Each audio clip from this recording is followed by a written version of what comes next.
Seria 1970 o ápice do rock progressivo ou seria meramente o ano em que o gênero sofreu seu colapso nervoso mais ambicioso e estruturalmente fascinante?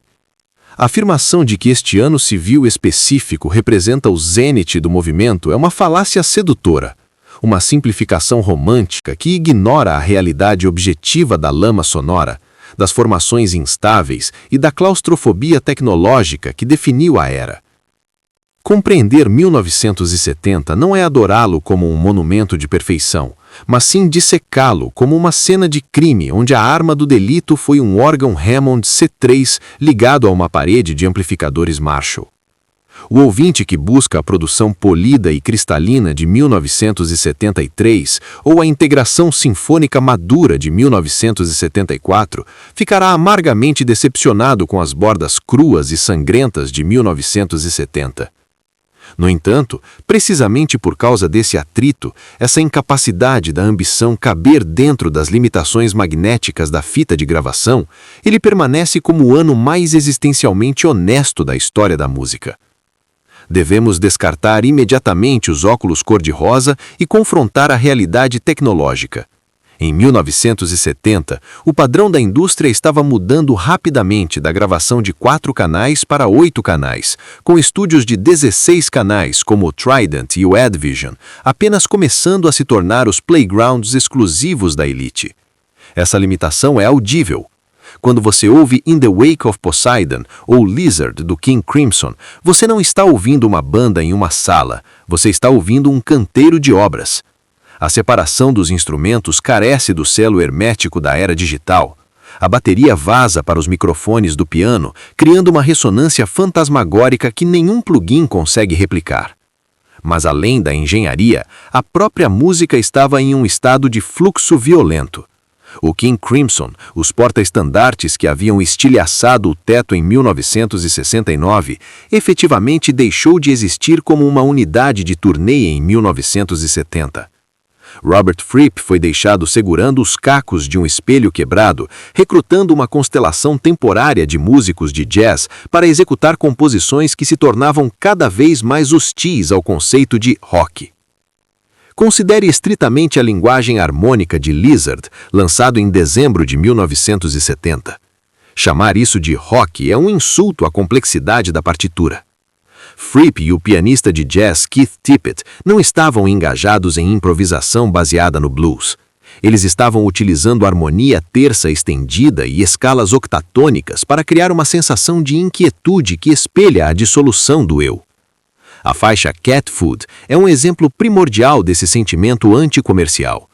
A execução de piano de Tippett é percussiva, dissonante, utilizando acordes de cluster que devem mais a Cecil Taylor ou a música clássica de vanguarda do século XX do que a qualquer coisa na tradição do rhythm and blues.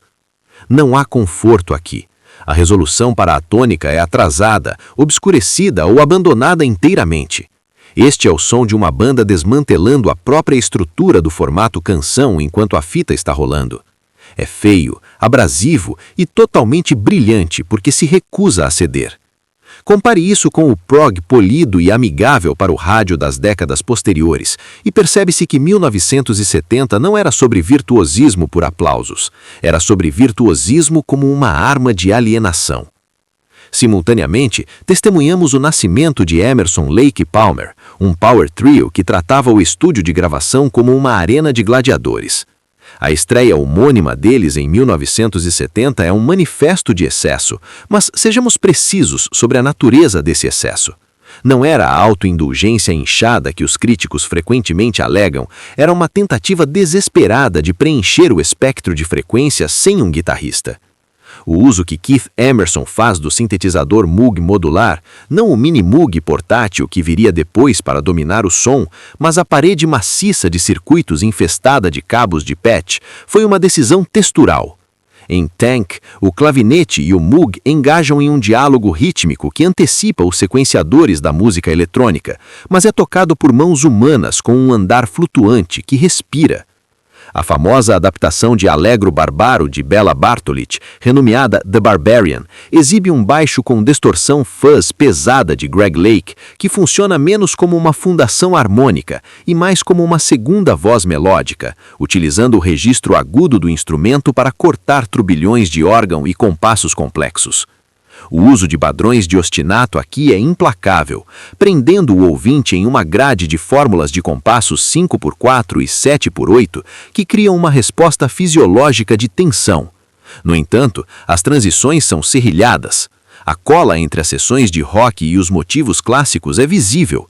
Eles ainda não haviam alcançado a dinâmica fluida e sem emendas de tarcos. 1970 foi o ano da emenda física, o ano do corte seco, e há uma honestidade brutal em ouvir a lâmina de barbear do operador de fita em ação. Se o ELP estava fornecendo os músculos, o Genesis estava fornecendo o sistema nervoso. Embora em 1970 esse sistema fosse frágil e propenso ao colapso. Trespass, gravado no Trident Studios, é um documento de uma banda que ainda não havia encontrado sua espinha dorsal rítmica definitiva. Phil Collins e Steve Hackett estavam ausentes, deixando John Mayhew e Anthony Phillips para navegar pelas estruturas complexas. Musicólogos frequentemente ignoram Trespass em favor de Selling England by the Pound, mas estruturalmente, Trespass é indiscutivelmente mais fascinante devido à sua violência pastoral. As guitarras acústicas de 12 cordas não são rasqueadas, elas são tecidas em linhas contrapontísticas intrincadas que imitam a música para alaúde da era elisabetana, contudo são justapostas com as entradas súbitas e dissonantes do órgão Hammond. A faixa Stagnation evita inteiramente a estrutura verso-refrão, optando por uma forma de composição contínua que evolui teleologicamente. A progressão harmônica não entra em loop, ela escala. Tony Banks emprega bitonalidade e mistura modal, tomando emprestados acordes do menor paralelo para escurecer as seções de tom maior, criando uma sombra sobre a música que reflete os temas líricos de sobrevivência e decadência. A produção é fina, os graves são lamacentos e os vocais às vezes se assentam desajeitadamente na mixagem, mas essa vulnerabilidade é essencial. É o som da ambição ultrapassando a habilidade, o que é a própria definição do espírito progressivo. Devemos também abordar o cisma dentro do movimento representado pelo Yes e seu lançamento de 1970, Time and the Word. É aqui que o argumento do melhor ano enfrenta seu desafio mais rígido. A decisão de empregar uma orquestra de estúdio foi contenciosa, levando, em última análise, à demissão do guitarrista Peter Banks. A integração das cordas e metais é francamente desajeitada. Ao contrário da fusão orgânica alcançada pelo Moody Blues ou mais tarde pelo Deep Purple, a orquestra em Time and the Word frequentemente mascara a interação da banda em vez de aprimorá-la. Ela ocupa a faixa de frequência que a guitarra deveria dominar, forçando Banks a tocar padrões rítmicos simples em vez de seus solos angulares característicos. No entanto, o fracasso é instrutivo. Ele demonstra as dores de crescimento do gênero.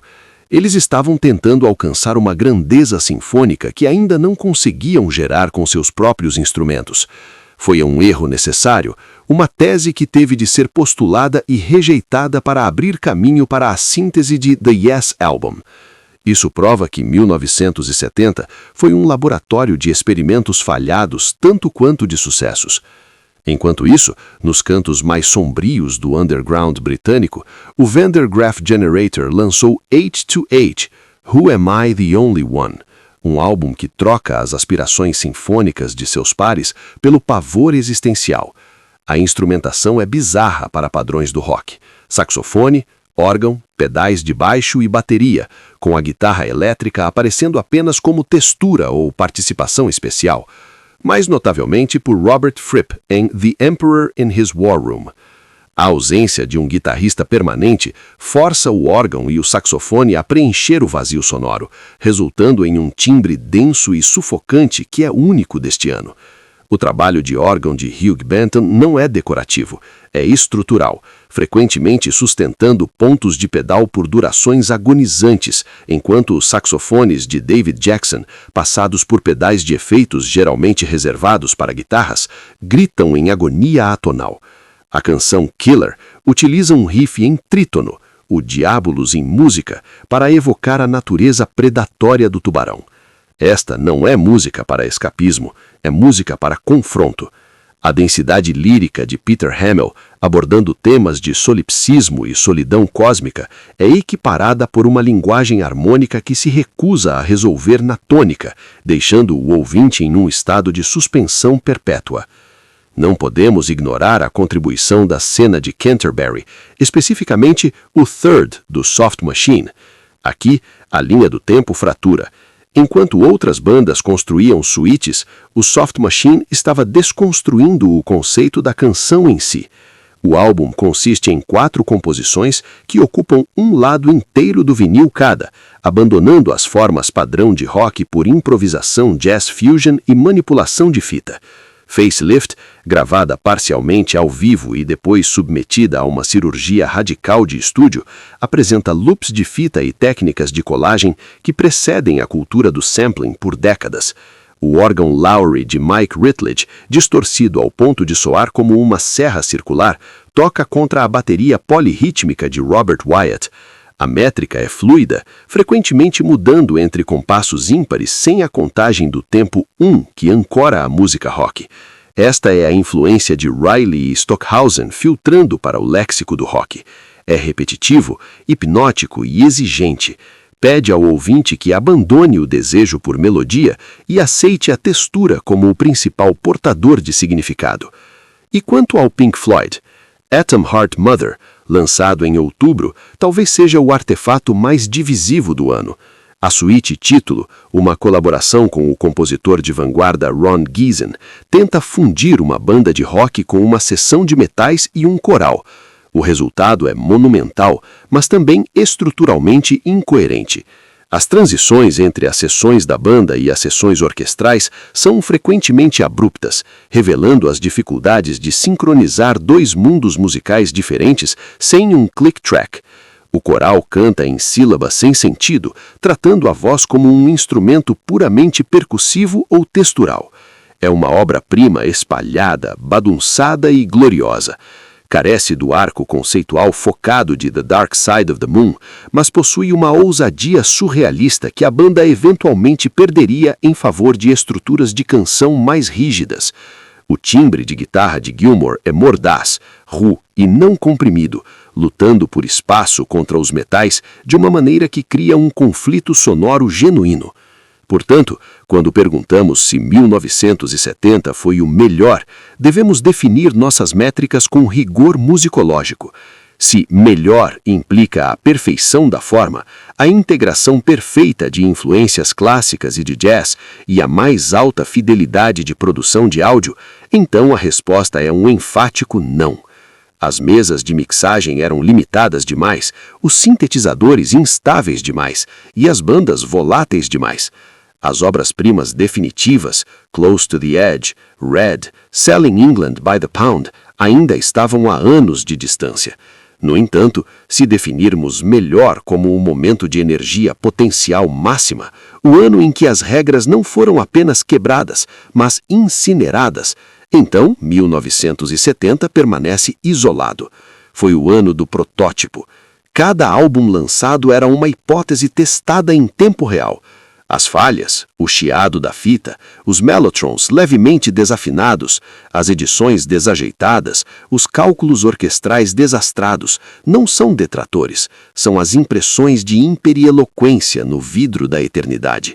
Nós ouvimos 1970 não pela solução, mas pelo problema. Ouvimos para ouvir músicos lutando com a física impossível de suas próprias ambições. No nosso contexto moderno, onde a grid corrige nosso tempo e o software corrige nossa afinação, os grooves irregulares e cambaleantes de 1970 soam como uma revelação. Eles nos lembram que a grande arte não é sobre seguir uma fórmula, é sobre caminhar para fora de um penhasco e construir asas na queda. O uso da dominante frígia em um contexto de rock, a superposição de tríades não relacionadas, o descaso do órgão elétrico até soar como um animal morindo, não eram exercícios acadêmicos, eram atos de sobrevivência. 1970 foi o ano em que o rock olhou para o abismo do século XX, viu o vazio e decidiu preenchê-lo com um solo de flauta de 13 minutos. Não foi perfeito, foi melhor que perfeito. Foi real. E é por isso que, apesar dos protestos daqueles que preferem o verniz polido da metade dos anos 70, 1970 permanece o coração serrilhado e perigoso da experiência do rock progressivo. É o ano que separa o turista do peregrino.